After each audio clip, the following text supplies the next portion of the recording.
Medigadda project డ్యామేజీ విషయంలో రెండు పార్టీల నాయకులు డ్రామాలు ఆడుతున్నారని మండిపడ్డారు కేంద్ర మంత్రి కిషన్ రెడ్డి. మేడిగడ్డ ప్రాజెక్టు లోపభూయిష్టంగా ఉందని నేషనల్ డ్యామ్ సేఫ్టీ అధికారులు చెప్పిన తర్వాత కూడా సీఎం రేవంత్ బృందం ఎందుకు పర్యటిస్తున్నారని ఆయన ప్రశ్నించారు. ఈ విషయంలో కాంగ్రెస్ పార్టీ రాజకీయ లబ్ధి పొందేందుకు ప్రయత్నిస్తున్నారని విమర్శించారు. మాజీ సీఎం కేసీఆర్ బహిరంగ సభకు వెళ్తారు కానీ అసెంబ్లీకి మాత్రం రారని ఎద్దేవా చేశారు. పార్లమెంట్ ఎన్నికల్లో లబ్ధి పొందేందుకు చిత్తశుద్ధి లేకుండా రెండు పార్టీలు నాటకాలు ఆడుతున్నారని కిషన్ రెడ్డి మండిపడ్డారు.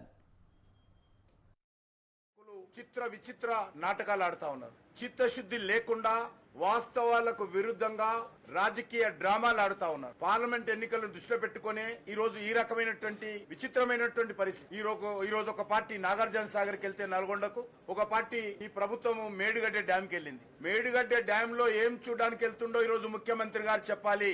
ఎన్నికలకు ముందే మీ నాయకుడితో కలిసి చూసొచ్చారు కదా మీరు. రాహుల్ గాంధీ స్వయంగా విజిట్ చేశాడు, మేమందరం వెళ్ళాము.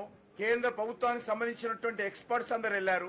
నేషనల్ డ్యామ్ సేఫ్టీ అథారిటీ అధికారులందరూ కూడా కులకషంగా వెళ్లారు. మరి ఇప్పుడు ఎందుకు వెళ్తున్నారో చెప్పాల్సిన అవసరం ఉంది. Just political drama, just political visit. ఈ రాష్ట్ర ప్రభుత్వం యొక్క మేడిగడ్డ విజిట్ ఏదైతున్నదో ఎమ్మెల్యేదంతా కూడా రాజకీయ లబ్ధి పొందేందుకోసమే వెళ్తున్నారు తప్ప కాంగ్రెస్ పార్టీకి గాని, కాంగ్రెస్ ముఖ్యమంత్రి రేవంత్ రెడ్డికి గాని మేడిగడ్డ డ్యామ్ విషయంలో కావచ్చు, కాళేశ్వరం విషయంలో కావచ్చు సమగ్రమైనటువంటి దర్యాప్తు జరిపేటువంటి చిత్తశుద్ధి రేవంత్ రెడ్డి గాని, కాంగ్రెస్ పార్టీకి గాని, రాహుల్ గాంధీకి గాని లేదు. టీడీపీ అధినేత చంద్రబాబు లోకేష్ పై ఎంపీ కేశినేని నాని మండిపడ్డారు. 2024 ఎన్నికలు చంద్రబాబు లోకేష్లకు చివరి ఎన్నికలన్నారు. ఎన్నికలు అయిపోగానే చంద్రబాబు తన సొంత రాష్ట్రం తెలంగాణకు వెళ్ళిపోవడం ఖాయమన్నారు.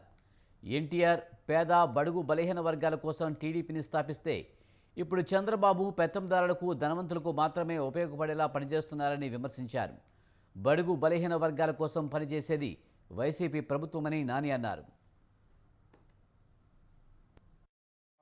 మధ్యతరగతి వారు బాగుండాలన్నా జగన్మోహన్ రెడ్డి గారు గెలవాలి, పెత్తందారులు బాగుండాలంటే మాత్రమే చంద్రబాబు నాయుడు గెలవాలి. ఆయన గెలవలేడు, అది వేరే సంగతి. నేను చెప్పాను చాలాసార్లు.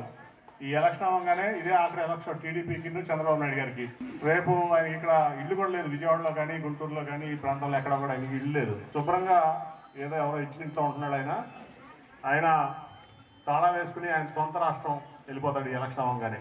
తెలంగాణ హైదరాబాద్లో ఉంది ఆయన ఇల్లు, ఇక్కడ ఎక్కడా లేదు ఆయన. ఎప్పుడు వాళ్ళు తాతలు కట్టినది ఎక్కడ నారావారిపల్లిలో ఉందేమో కానీ నాకు తెలియదు. జగన్మోహన్ రెడ్డి గారు చక్కగా ఇల్లు కట్టుకున్నారు, ఇక్కడ ఉంటున్నారు, ఇక్కడ నుంచి పాలన చేస్తున్నారు. అట్లాగే ఈ ఎన్నికల్లో ఓడిపోతారని ఖచ్చితంగా తెలుసు చంద్రబాబు నాయుడుకి. అందుకే ఇల్లు కట్టుకోవాలి ఇక్కడ. ఈ ఎన్నికలు ఆఖరి ఎన్నికలు చంద్రబాబు నాయుడుకి, ఆయన పనికి మాలిన బుద్ధి లేని కొడుకు లోకేష్కి ఈ చివరి ఎన్నికలు. టీడీపీ కూడా అంత పెద్ద ఎన్టీ రామారావు పెట్టిన పార్టీ నాకు స్వామి చాలా బాధపడుతున్న మాట చెప్పాలంటే కూడా. ములుగు జిల్లాలో మోడల్ అంగన్వాడీ కేంద్రాన్ని మంత్రి సీతక్క ప్రారంభించారు. అంగన్వాడీ కేంద్రాల్లో పిల్లలకు పౌష్టికాహారం అందించడంతో పాటు మొదటి అక్షరాభ్యాసం ఇక్కడి నుంచే మొదలవుతుందని సీతక్క అన్నారు. త్వరలోనే రోడ్డు పనులు, ఇతర అభివృద్ధి కార్యక్రమాలను ప్రారంభిస్తామని మంత్రి హామీ ఇచ్చారు.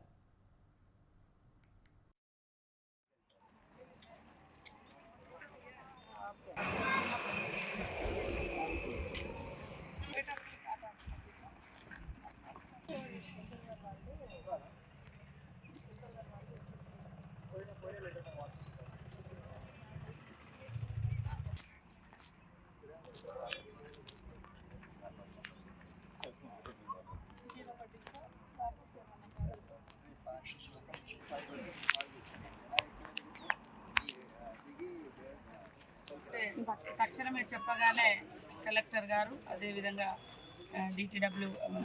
డిడబ్ల్యూ గారు, మరి అడిషనల్ కలెక్టర్ అందరూ అనుకొని ఇక్కడ తొందరగా పిల్లల కోసం ఒక మోడల్ అంగన్వాడీ సెంటర్ను మనం ఇవాళ స్టార్ట్ చేయడం జరిగింది.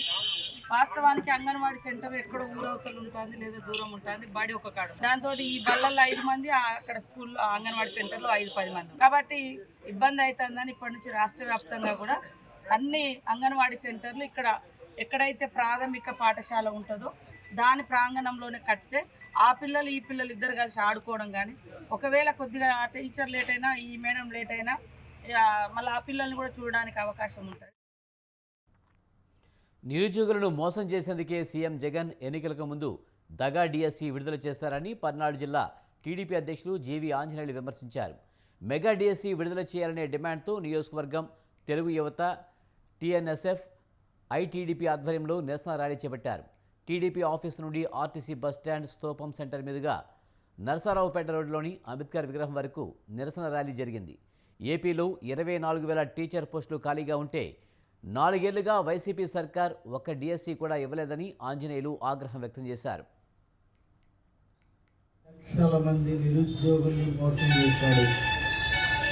ఎన్నికలకు ముందు జాబ్ క్యాలెండర్ అమలు చేస్తాము, ప్రతి సంవత్సరం డిఎస్సి రిక్రూట్మెంట్ చేస్తామని మాయ మాటలు చెప్పి అధికారంలోకి వచ్చిన తర్వాత ఎందుకు రిక్రూట్ చేయలేదు, టీచర్ పోస్టులు ప్రతి సంవత్సరం ఇస్తున్నారు, ఎందుకు ఇవ్వలేదు, ఎందుకు మోసం చేశాడో జగన్మోహన్ రెడ్డి ఈరోజు నిరుద్యోగ యువతకి సమాధానం చెప్పాలని నేను డిమాండ్ చేస్తున్నా.